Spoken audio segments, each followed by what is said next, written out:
할렐루야. 안녕하세요. 오늘은 하나님의 은혜 가운데 논산시에 있는 탑정 호수 출렁다리 앞에서 하나님 말씀을 전하게 되었습니다.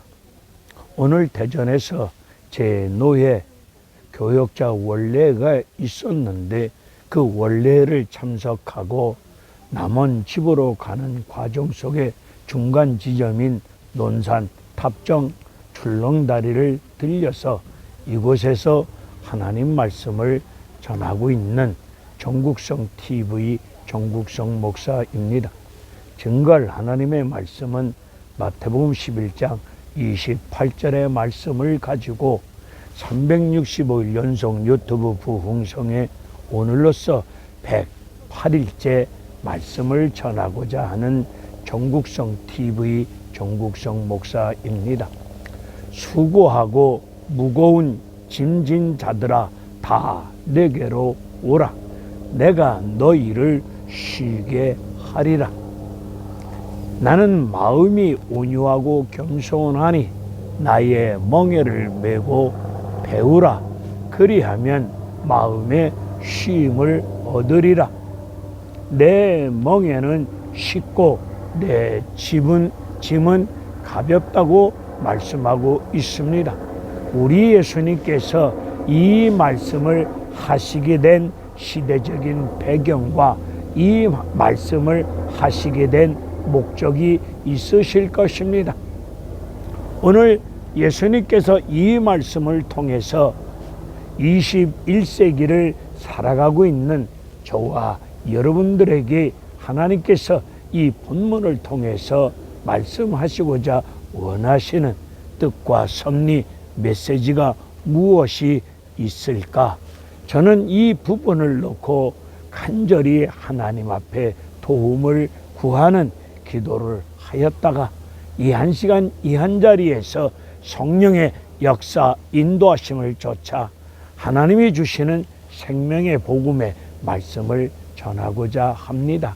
우리 예수님께서 이 말씀을 하시게 된 배경은, 그 시대 배경은 오늘 11장 15절의 말씀을 보게 되면은 아이들이 피리를 불어도 춤을 추지 아니합니다.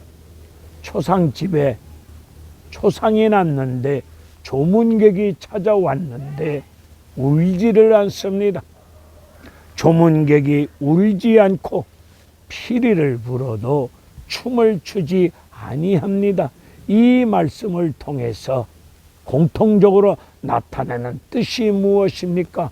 피리를 불어도 춤을 추지 아니하고 조문객이 울지 아니한다는 말씀의 뜻은 전혀 반응이 없다는 것입니다. 영적으로 무감각하다는 뜻을 나타내고 있습니다.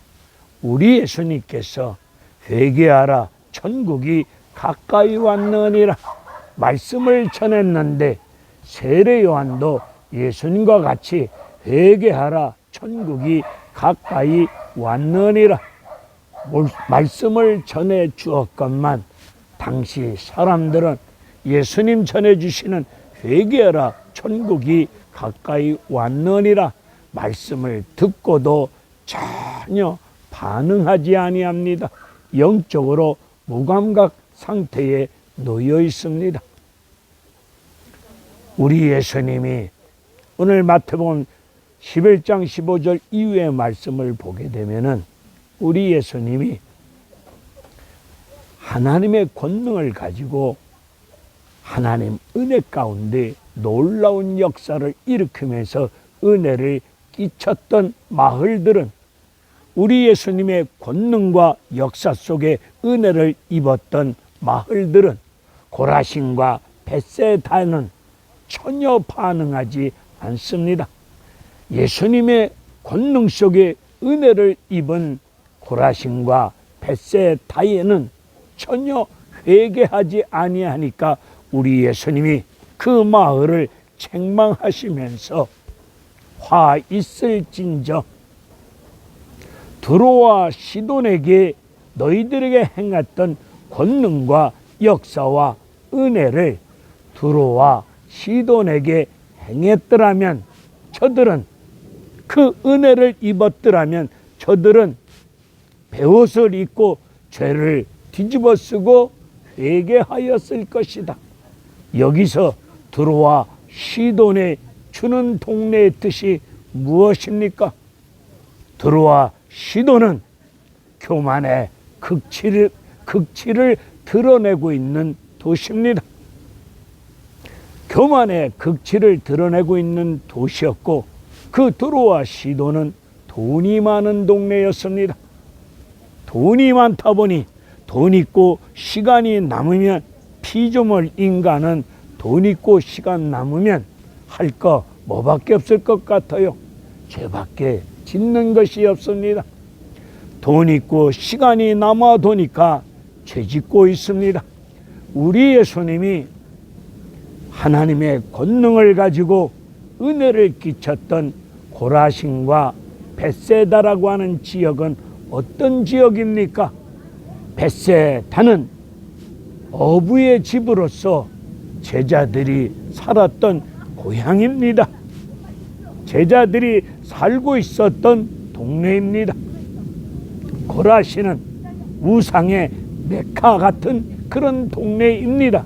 그런 동네에 우리 예수님이 하나님의 권능을 가지고 엄청난 은혜를 끼쳤는데도 불구하고 그들은 예수님의 말씀을 듣고도 전혀 반응하지 않습니다. 가버나움도 마찬가지입니다. 가버나움은 마태복음 9장 1절을 보게 되면 예수님의 본 동네라고 소개하고 있습니다. 예수님의 본 동네인 가버나움도 하나님의 권능을 가지고 엄청난 은혜가 임했던 동네였는데, 그 동네도 전혀 반응하지 아니하니까 우리 예수님이 가버나움을 향해서 책망하십니다. 너희들에게 권능 속에 은혜를 베푼 것을 소돔 성에다가 그 은혜를 끼쳤다면 그 소돔 성은 오늘까지 있었을 것이다. 마지막 심판날에 소돔 성에 사는 사람들이 심판을 견디기가 너희들보다는 쉬울 것이라고 말씀하고 계셨습니다. 오늘 우리 한국은 어떻습니까? 우리 지금 살고 있는 이 시대를 무엇으로 비유할 수 있겠습니까? 피리를 불어도 전혀 춤을 추지 않습니다. 조문객들이 애곡하지 아니합니다. 전혀 반응이 없습니다. 부족한 종이 성령에 사로잡힌 가운데, 기도하는 가운데 살아 역사하는 생명의 말씀을 전하고 있는데 듣는 심령들이 전혀 반응이 없습니다. 무감각합니다. 영적으로 무감각한 상태 속에 있는 시대가 우리가 살고 있는 시대가 아니겠습니까? 우리 대한민국에 엄청난 은혜와 축복을 허락하여 주셨는데, 우리 예수님이 우리 하나님의 권능을 가지고 우리 한국교회 앞에, 우리 대한민국 위에 엄청난 은혜와 축복을 부어주셨건만, 은혜 입은 대한민국이, 하나님의 축복을 많이 받은 대한민국이, 예수 믿는 그리스도인들이 영적으로 무감각한 상태 속에서 전혀 반응이 없는 가운데 회개하라, 천국이 가까이 왔느니라, 이 복음의 말씀을 듣고도 가슴을 찢으며 눈물로 통에 잡아 회개하지 아니하고 있는 완악함, 강박함만을 드러내고 있는 시대는 아니겠습니까? 교회마다 회개를 촉구하는 설교를 하게 되면은, 죄를 지적하는 설교를 하게 되면은 성도들이 부담을 느낀다고, 개척교회 교인도 몇 명 남지 않았는데 죄를 지적하는 말씀을 증거하면 그나마 교인이 떠나갈까봐, 떠나감으로 말미암아 교회 운영하는데 어려움이 있을까봐 죄를 지적하지 못하고 회개하라, 천국이 가까이 왔느니라, 세례요한처럼, 예수님처럼 이 회개하라 천국이 가까이 왔느니라. 이 복음의 말씀을 전하지 못하는 가운데 성도들이 듣기 좋은 말만 하면서 은혜 있는 말씀이라고 하면서 성도들이 듣기 좋은 설교만 하고 있는 그런 시대 속에 우리는 살고 있지 않습니까?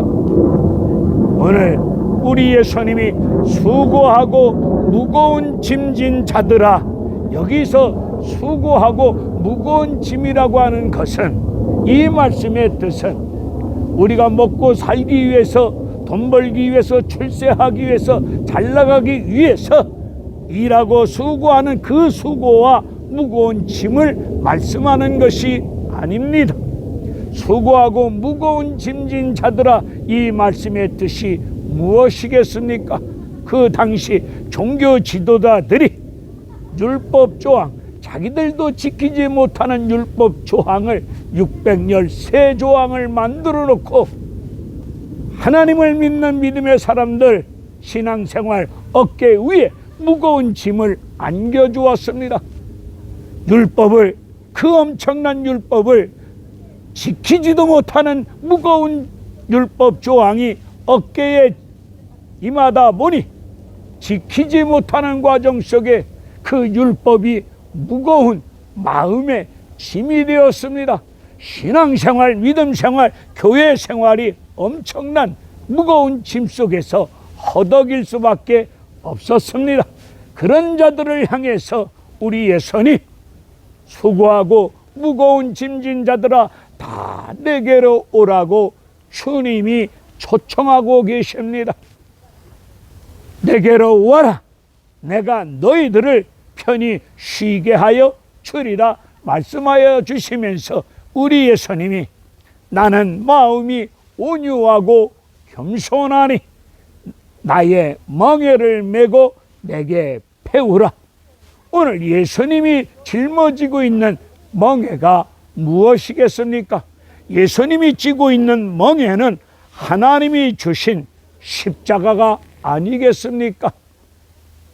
오늘 그 멍에를 메고 예수님께 배울 때 그리하면은 우리 마음에 쉼을 얻는다고 말씀하고 있습니다. 오늘 한국 교회는 성도들에게 이런저런 합리적인 이유를 들이대놓고 어떠한 명분을 내세워놓고 성도들에게 교회생활, 믿음생활 하는데 성도들에게 영육간의 무거운 짐을 안기고 있지는 않습니까? 목사님들도 지키지 못하는 율법 조항과 같은 그런 무거운 짐을 성도들에게, 교인들에게 지워드리고 있지는 않습니까? 성도들은 교회를 통해서, 목사님들을 통해서 무거운 짐을 짊어지고 교회생활, 믿음생활이 늘 무거운 마음의 짐에 눌린 가운데 진리 안에서 자유함을 느끼지 못하는 가운데 속에서 허덕이는 그런 신앙생활, 피곤한 신앙생활 하고 있지는 않습니까? 우리 성도님들, 우리 바울 목사님께서, 바울 사도께서는 성도들에게, 사람들에게 마음의 짐과 물질의 짐과 부담을 주기 싫어서 손수, 자기 손으로 밤낮을 가리지 않고 일을 하였습니다. 바울이 일을 하게 된 동기가 뭡니까? 성도나 사람들에게 폐와 누를 끼치지 아니하는 가운데 하나님의 복음을 전하기 위해서 자기 손으로 열심히 땀 흘려 일하고 있었음을 데살로니가전서 2장 9절에서 말씀하고 있지 않습니까? 교회가 교인 숫자도 작은데 하나님의 뜻도 없는데 어느 목사님 탐욕과 욕심으로 말미암아 교회 성전 건축을 짓는다고 광고해놓고 성도들에게 기도를 부탁을 해놓고 성도들에게 건축 헌금을 무겁게 짐을 안기고 있는 교회들도 많이 계시지 않습니까? 그 결과 교회가 경매로 나가 떨어지고 무너지고 목사님은 목사님대로, 성도들은 성도들대로 어려움을 겪고 있는 부분들이, 그러한 일들이 우리 한국교회 안에 비일비재하게 일어나고 있는 현실이 아니겠습니까? 사랑하는 목사님들께서는 우리 성도들에게 무거운 짐을 안겨드리면 아니 되겠습니다. 우리 목사님들도 지키지 못하는 율법 조항과 같은 그런 무거운 조항을, 그런 무거운 부담을 성도들에게 안겨드려서 우리 성도들이 신앙생활, 교회생활이 뭔가 짓눌린 가운데, 피곤한 가운데, 힘든 가운데, 마음에 뭔가 바위덩어리가 꽉 누르는 그런 고통 속에 신앙생활, 교회생활 하시면 되겠습니까? 하나님 앞에 나와 주님의 이름으로 예배드릴 때 예수 생명의 임재 속에서 진리 안에서 자유와 평강과 기쁨을 누릴 수 있는 그런 살아있는 예배와 교회 생활이, 우리 성도님들이 성령의 인도하심을 쫓아 기도하는 가운데 헌금도 성령의 인도하심을 쫓아 자원하는 가운데, 기쁜 가운데 감사함으로 믿음의 분량대로 드릴 수 있는 교회 헌금 생활, 교회 생활이 되실 수 있도록 우리 목사님들이 말씀을 가지고 그렇게 가르쳐 주어야 될 시대가 아닌가 합니다. 무거운 짐진 자들에게 멍에를 메고 예수님께 배울 때 쉼을 얻는다고 말씀하고 계십니다. 오늘 신앙생활 무거운 짐에 눌려서 피곤하고 힘든 상황 속에 계십니까? 그렇다면 멍에를 메고 예수님께 배워야 됩니다. 우리 멍에를 메고 예수님께 배워야 됩니다. 그리하면 마음의 쉼을 주님이 주신다고 말씀하고 있습니다. 우리 예수님이 지고 있는 멍에가 무엇입니까? 하나님이 주신 십자가입니다. 십자가 다시 한번 깊이 생각해 보십시다. 죄로 말미암아 죽었던 영혼을 구원하시기 위해서 우리 하나님이 세상을 이처럼 사랑하사 독생자 예수 그리스도를 이 땅에 보내주셨고, 우리 예수님이 하나님의 뜻을 따라 나와 여러분의 죄를 사하여 주시기 위해서 십자가에 피 흘려 죽으셨습니다. 그 구원의 역사, 하나님의 뜻을 이루기 위해서 우리 예수님 하나님의 뜻 앞에 뭐 하신 거지요? 순종하셨습니다. 우리 예수님 십자가가 주는 뜻이 무엇입니까? 하나님의 뜻 앞에 순종하는 것입니다. 순종하는 사람들에게 나타나는 현상이 겸손입니다. 순종할 때에, 하나님의 뜻 앞에 순종할 때에 겸손이 나타납니다. 그렇다면 겸손이라고 하는 말씀의 뜻이 무엇이겠습니까? 겸손이란 나와 여러분 인생길에 일어난 모든 일들을 이상하게 생각하지 아니하고 이상하게 여기지 아니하고 내 인생길에, 여러분 가정 위에, 여러분 생활 터전 위에 일어난 모든 일들을 하나님의 뜻이 계실 줄로 믿고 받아들이는 우리의 마음의 상태가 겸손입니다. 온유란